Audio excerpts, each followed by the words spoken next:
This is a production of Cornell University.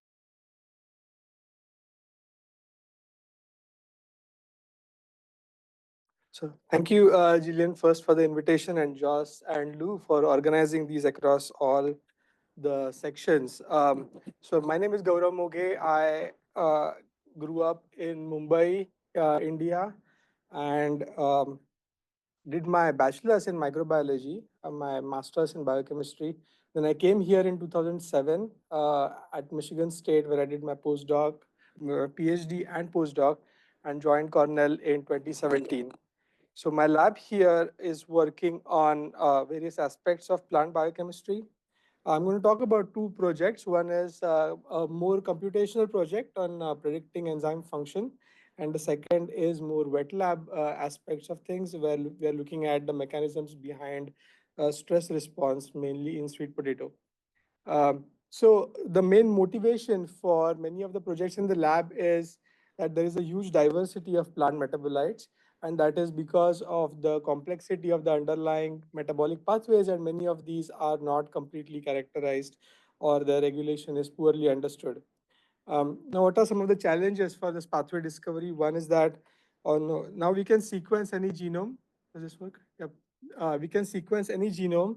Uh, even polyploid genomes, it's easier to sequence than before, but gene functions in most of these genomes are very poorly defined. There are, if you do an RNA-seq or a QTL analysis, in each QTL or an RNA-seq data, you see hundreds of genes, dozens of genes, but which of those genes are really important for a given function? That's not clearly understood because you don't know the functions very well, especially in non-model organisms where there aren't a lot of genetic resources available. One of the type of genes that are affected by these are enzyme families, because metabolic enzymes, because they are part of large enzyme families. The functional inference is difficult here because across large evolutionary distances, the sequences change, they evolve. So you can't take something from Arabidopsis and try and predict the function in some other species. So this is an illustration of that. If you have a large family in which only two genes are characterized, Arabidopsis and rice, you want to predict the function of a tomato ortholog, you can't predict that because a lot of duplications and speciations have occurred along the way. There's also allelic divergence and promiscuity that's present in enzyme families, and that leads to missing annotations, incomplete annotations, or wrong annotations. This is a very prevalent problem in all sequenced genomes, even in Arabidopsis. That's what we are trying to address. Our model family is this family called the BHD acyltransferase family, which does a simple reaction. Uh, I won't go into all the biochemical details, but this family has expanded quite a bit in plants. So in algal species, you see just 1 to 3 copies, but in dicots, monocots, you see dozens to hundreds of copies in each genome. But these are poorly annotated. In tomato, these are some of the genes, some of the BHDs, and only 12 out of these BHDs are substrate class annotations. The rest are just characterized as HXXD type acyltransferases, and that's not. I mean, these are doing something. They are not just acyltransferases. What are they exactly doing? What substrates do they use? That's unknown. So what we reasoned is that if we increase the density of annotated functions across the tree, then we can probably predict the tomato ortholog better. Um, and it's not that only Arabidopsis and rice have been characterized. A lot of them have been characterized, but they are in papers. They are not in databases, and so we can't really find them. Over the last few years, we have several publications on this particular family. The most recent being just in early this year on this tool that we developed called FuncFetch, or the workflow. In this tool, essentially, our workflow, what we did was we used ChatGPT or GPT, the brains behind ChatGPT, to read papers instead of doing it ourselves.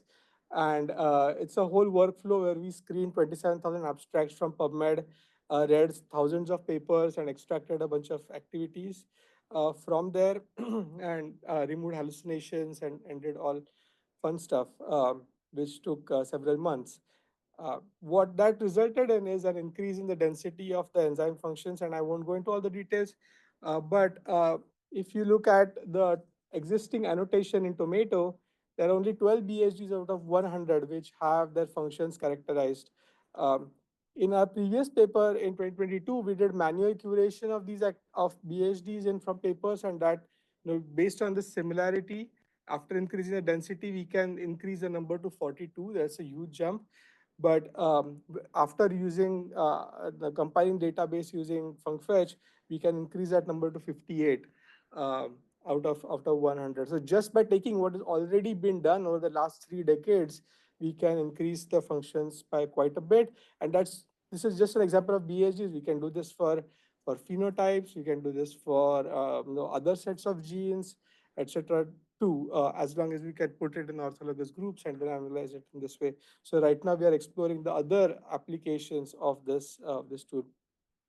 We're also sharing this data with global databases. We're collaborating with UniProt, Plant Metabolic Network, etc. So people all over the world will be able to use these highly curated data sets once they have their set of candidates. Okay, so in the second project, we are working a lot on sweet potatoes. Um, so sweet this no, I won't go into reasons why we are working on sweet potatoes, but they we started seeing very interesting phenotypes when we started growing them in the field. So these are two different varieties that are started at one we grew in Albany, near Albany, and one in Geneva. Started at the same time from the same stock, and you can see the huge difference in the root size. And surprisingly, the second year, the order was switched between the two locations. So, or the sizes were switched, and we really don't know what exactly caused this. And that led to a whole set of experiments that we are trying to still figure out, what is causing this difference. One of the reasons why sweet potatoes are attractive in New York State is because in the South, where they are grown, there are a lot of diseases and pest problems. But in New York, most of the cultivation is organic, and there is a market for dyes and food colors, health foods, which can be tapped into if we can grow sweet potatoes under organic cultivation in New York State.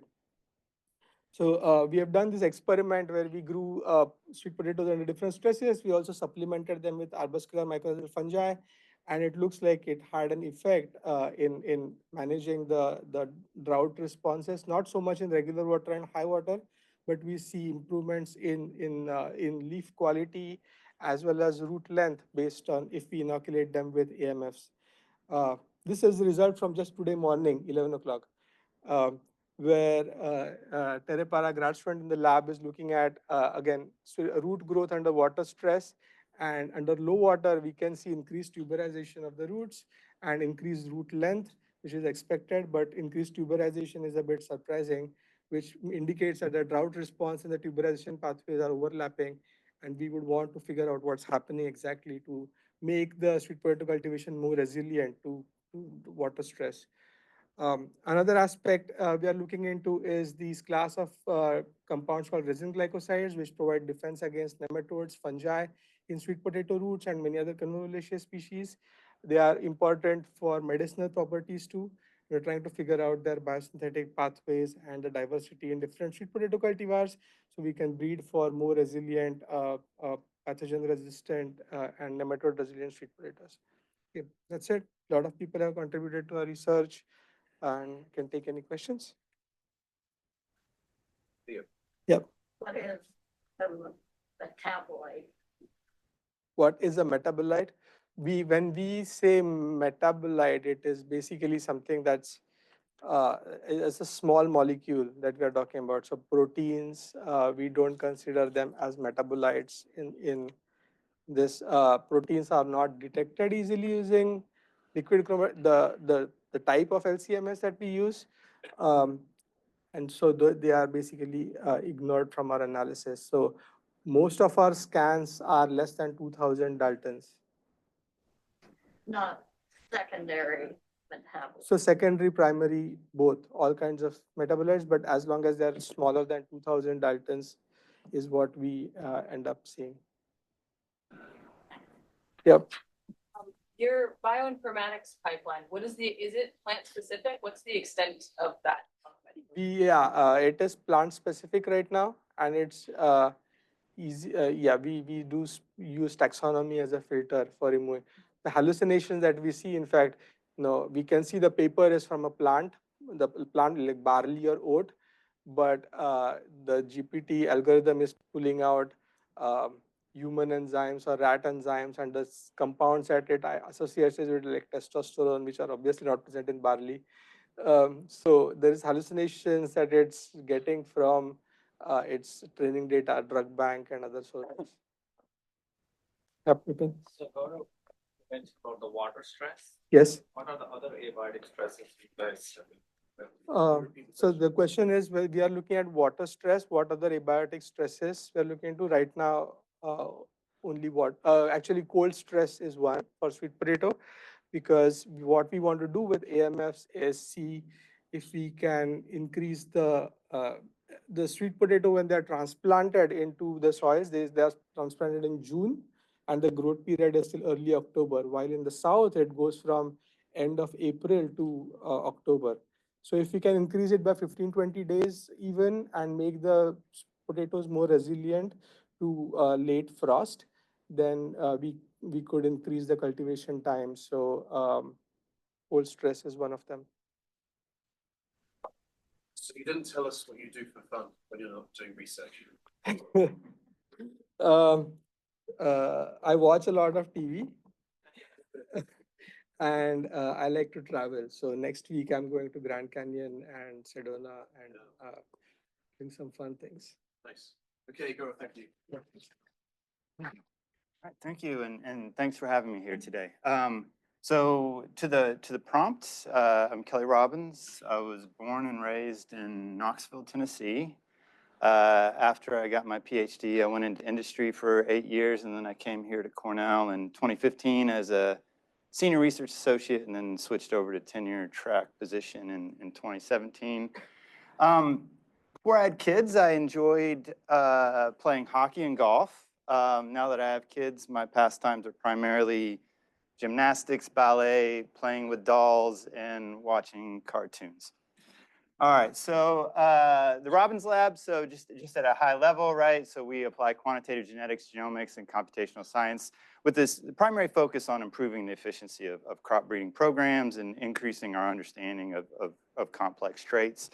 And I'll talk, kind of about the work we do at a bit of a high level in this presentation, right? So my training is primarily in statistics and mathematics and modeling.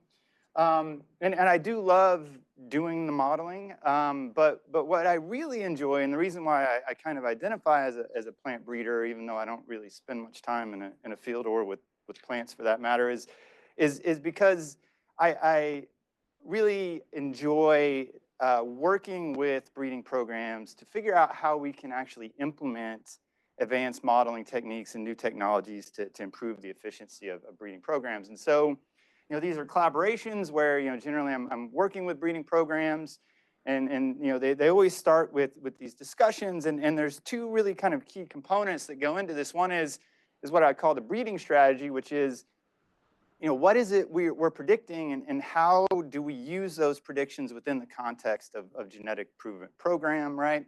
And then the prediction strategy, which is more on the modeling side, which is, what data, what technologies, and what, sort of mathematical, statistical, machine learning methodologies we're actually going to use to make the predictions. And these two things kind of feed off each other, right? So you have to really have a good sense of both of them to understand.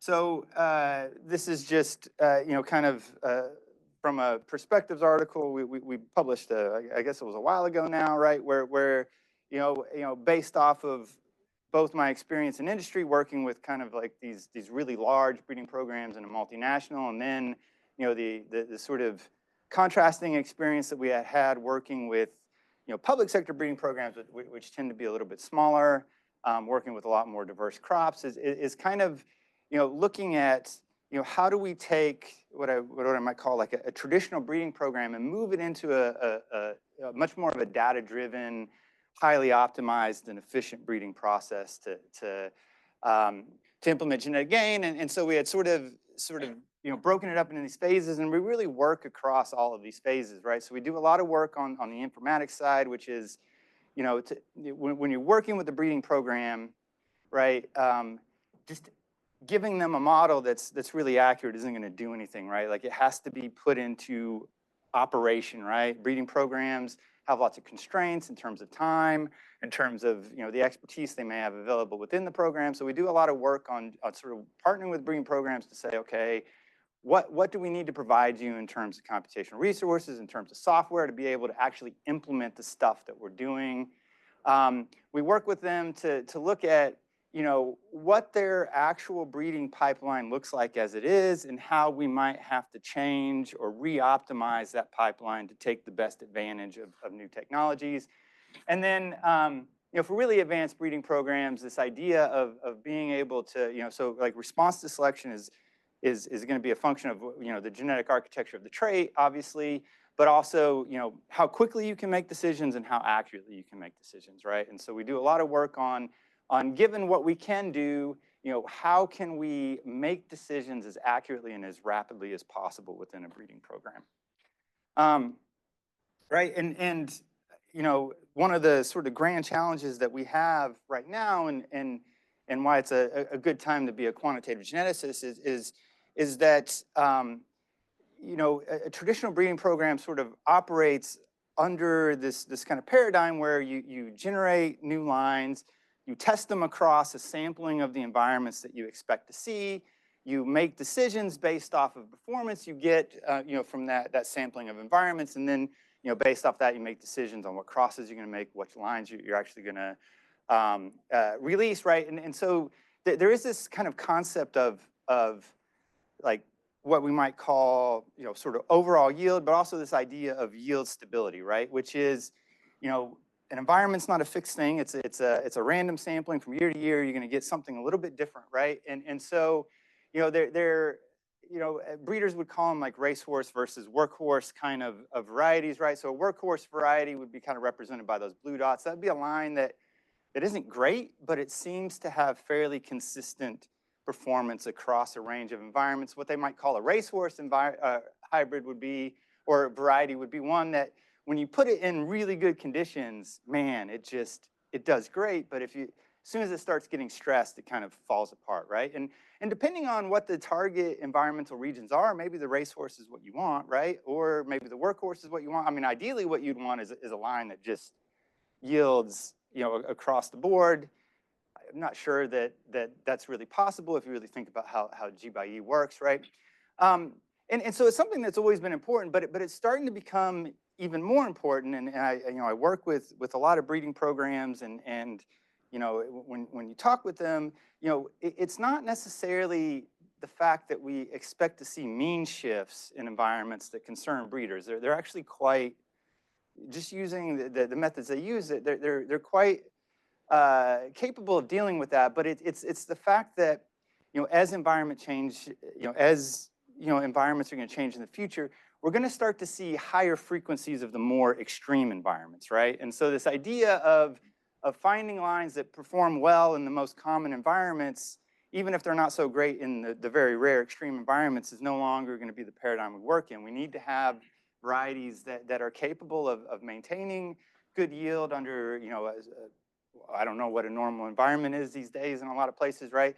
But also is not going to fall apart as you hit some of these extremes, right? And so that's just sort of to kind of set up at a high level, sort of, how we operate, right? So, so we can kind of think about what I would call prediction scenarios, right? So that's what I do. I take data and I kind of predict or I make inference about what's going to happen in the future, right? So a traditional breeding program typically operates in this. Oh wait, this is extended desktop, right?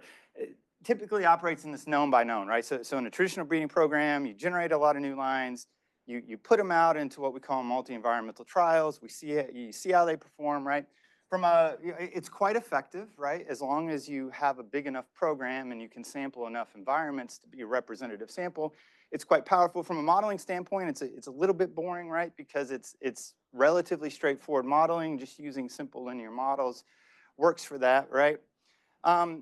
There's another scenario, right, which is the scenario, right, that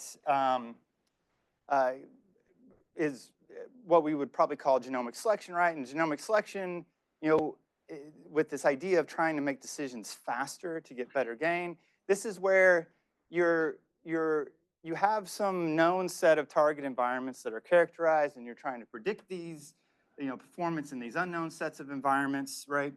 I do a lot of work in international ag, right? And so a common scenario you have, right, is that ecoregions, cultural preferences, consumer preferences don't tend to fit nicely within, national, state, regional borders, right? And so oftentimes we'll have a region, right, where there's multiple national breeding programs, right, that have some overlapping objectives. And the question is, even though they have a mandate to only work within their borders, right, like sometimes it's more efficient to be able to exchange germplasm across those programs. And so we work with these programs to understand what their germplasm pools are, understand, how much G by E there is, and work with them to sort of design optimal breeding strategies that allow them to very strategically share germplasm between programs to maximize genetic gain. And then, of course, there's sort of like the holy grail, I guess, of quantitative genetics, right? And that's really sort of getting at some of these climate challenges, which is, it takes, 10 to 20 years to release a variety, right? If we want to be breeding for varieties that are going to be doing really well 10 to 20 years from now, right, we have to start being able to predict how new germplasm that we're making that maybe we haven't even seen in the field is going to perform across a range of environments that we might forecast to be in the future. And that gets into sort of predicting unknown germplasm in unknown environments. And so I had some results here, kind of out of context. You just take my word for it. We've been reasonably successful in doing some of these things, right? And with that, I think I'm about out of time. So I'll just say one last thing. We do a lot of work on developing these types of computational tools to get adoption of what we do. All right, thanks. So I have a question. So you're in the business of predicting the future, right? So if you look at the trajectories of the public sector and private sector breeding programs, how do you think it's going to play out going forward? Do you think it's going to be increased interaction? Will there always be distinct space? What does the future hold for us? I think there's always going to be a distinct space, right? Because on the commercial side, right, it's at the end of the day, you have to be profitable, all right? And there are certain crops in certain markets where you can be very profitable, right? I mean, even within a company, right? Like, when I worked for a company, worked across a lot of crops, right? Like I think 80% of everything went to maize, right? And then soybean, canola kind of got like the next tier leftovers, and then there was some cotton out there somewhere that I'd never even worked with, right? But when you talk about staple food crops, and you talk about crops like so rice and wheat, for example, right, where there's not necessarily like these great value capture mechanisms, right? Like I think those are going to continue for the foreseeable future to be dominated by the public sector. Yeah. Yeah. So this is another question about breeding for resilient traits. So when we have the QPL GBAS, they tend to find these high effect size loci, which cause a big change in the phenotype. But the phenotype itself is affected by a lot of small size loci.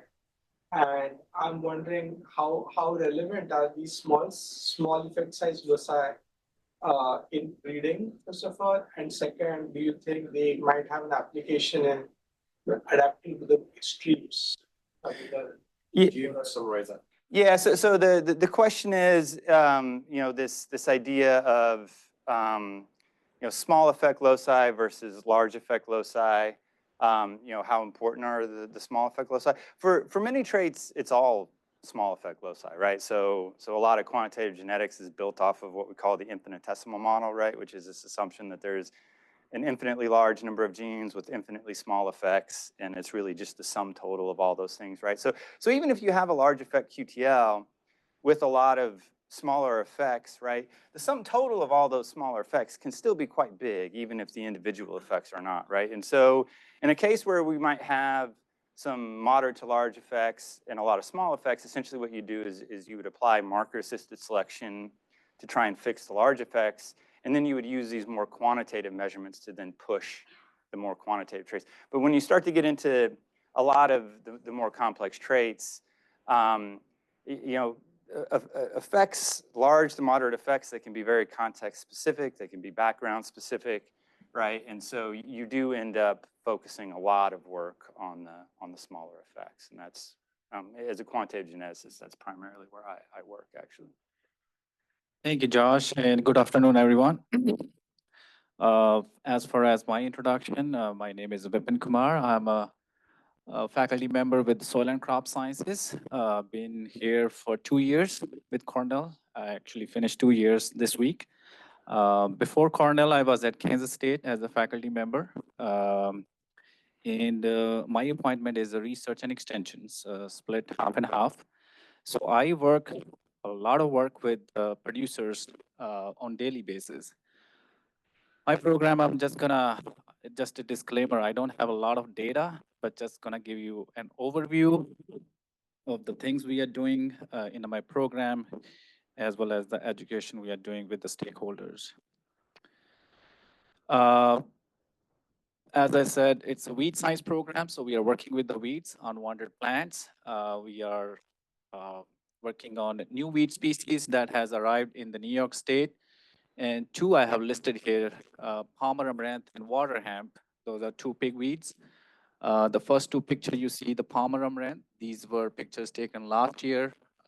New arrival, new reports from Yates and Ontario County. The person you see is Mike Stainyard. He's our extension leader from Western New York, who basically identify those fields and helped us to collect some of these Palmer amaranth. Palmer amaranth and water hemp, those are two most troublesome weeds across the country, and they are new to us. So we are trying to characterize and educating our stakeholders what those are, how they look like, and what we can do to manage those two pigweeds. Very fast spreading in the state.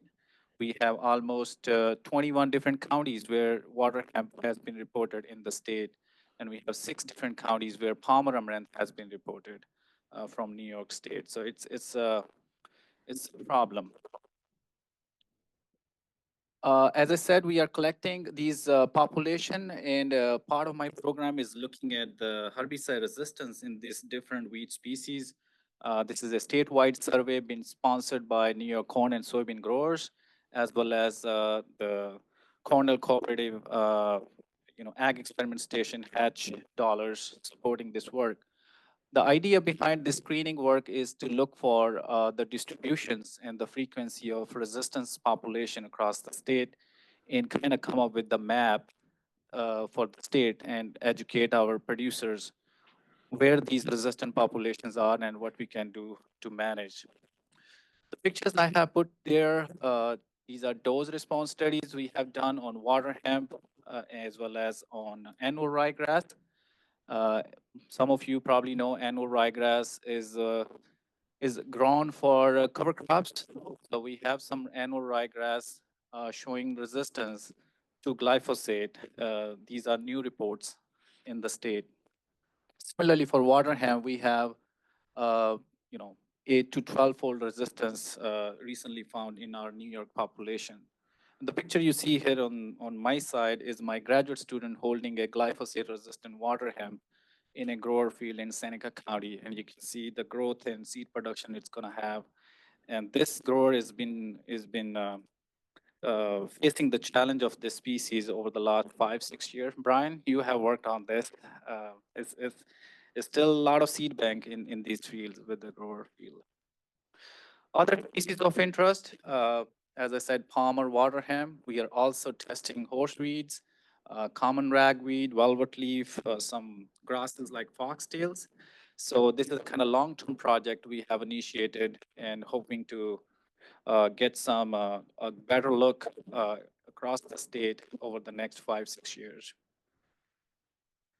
Just some pictures showing some annual ryegrass. These are growers' pictures, growers' field, where we got these pictures. They were trying to terminate these annual ryegrass with Roundup, with glyphosate, and were not successful. So we are testing these, and we have found a pretty high level resistance in these annual ryegrass. So trying to educate them if they're growing these cover crops, how to handle, how to manage, and how to terminate, and how to get proactive to tackle these plants.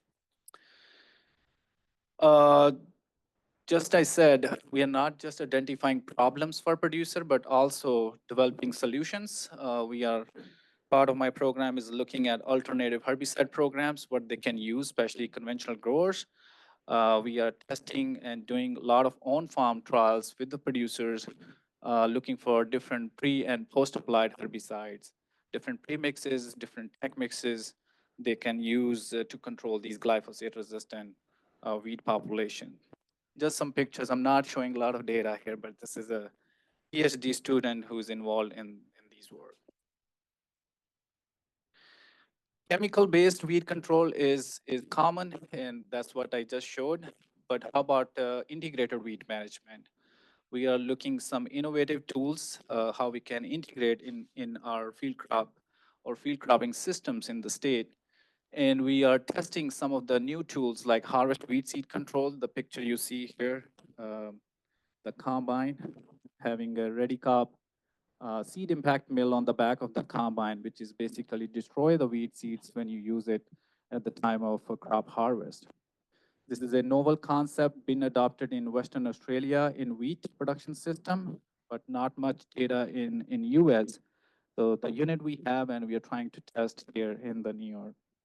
Other tools we are looking at interrow mowing, most common tool or favorite tool for organic producers, but we are also looking for conventional producer if they can use these tools such as interrow mowing and suppress or control some of those weed population. Similarly, electrical weeding, we have been doing this work in collaboration with Dr. Matt Ryan group with Soil and Crop Sciences, looking at the electrocutions, shocking these weeds, how much weed suppression we can get with the electric weeder. So these tools we are checking side by side in comparison to our herbicide, effective herbicide options like Liberty and List One. In this study, we are comparing these side by side comparisons as well as like a multi-tactic layers, having those tools together throughout the season and what kind of impact we see on the seed bank over the years. Other aspects we are looking in my program is integrating other tools, as I said, cover crops and precision ag tools. We are trying to develop digital technologies and tools that can be used for site-specific or target weed control. We have been partnering with USDA ARS from Maryland, looking at developing the weed image database, as well as phenotyping for the cover crop using 2Ds and 3Ds cameras. So the whole idea behind this project is to come up with some decision support tools for the scouting purpose. So we are developing these technologies in collaboration with the USDA ARS folks. I see Josh has stand already. So my last slide is just the overall vision. As I mentioned, we are working on identifying resistance, but we are also developing integrated weed management tools. So the whole vision of the program is to integrate these tactics, not just relying on chemicals, but looking at other non-chemical tools, novel tools like mechanical tools, as well as precision ag tools to come together or bring together as an integrated approach. Because we have knowledge about those different tactics standalone, but how about all together? What kind of information we can extract that can be used to develop some decision support tools to help producers to make those decisions for weed control. And that's all I have. A lot of folks to acknowledge here, funding agencies, as well as collaborators and colleagues from Cornell, as well as other institutes. Thank you. Brian? Yeah, so Palmer Amaranth is still, there is only on a handful of farms in New York. Do you think we still have a chance to maybe keep it out of New York, keep it in these other states with scouting and maybe with collaboration with the state governments or county governments? Yeah, as I said, these are new species. Palmer is arrived, like first report was 2019, and now we have 6 different counties, and these are just handful of fields. I think there are chance, and as per my knowledge, like other states, we are in the same boat. Like North Dakota is doing that. They are putting Palmer amaranth is a noxious species, and the state has come together as a community approach to eradicate it. We can do it. But how serious we are still trying to educate producers that how serious this problem is. Palmer amaranth is one of the worst weed species. If you don't know Palmer amaranth, you don't know weed science, basically. 2/3 of the literature in weed science, weed tech is on Palmer amaranth, basically. So that tells the seriousness. But to your question, I think there are chances, and it needs a community approach, not only from agencies and institutes, but also help from the stakeholders, how they come together. And that's what we are doing in over the winters, educating them what it looks like, where we see this, because most of these producers I interact, they don't know what is this. That's the basic knowledge gap there. But it's possible, but we have to be proactive, actually more reactive now than proactive. Yep. Anything else? So for this audience, do you ever see pathogens of amaranth? Pathogens, you mean biological control? No, and do you ever see in the field disease affecting the weeds? Uh, That acts as a problem for them propagating to crops. Well, I don't know on the Palmer, but yeah, diseases are there. Been doing these extension meetings with our pathologist, retired pathologist, Gary. There are new things coming, showing across the state. And it's not only weeds or diseases. I would say this is in general for the pest. These are emerging challenges for our stakeholders. And why it's happening, a lot of things are happening. Climate is changing. The winters, this winter is pretty cold, but overall last few years, the winter was warmer. Things are moving, a lot of movement from across the state, from state to state, and they are also bringing some of these issues. So I would say there are a lot of emerging issues, emerging pest issues that needs to be taken care of, not from the state standpoint, but from regional standpoint, like Northeast states. So, yep. Okay, Thank you. thank you. And I love playing cricket, just you know. Okay. Thank you. This has been a production of Cornell University, on the web at cornell.edu.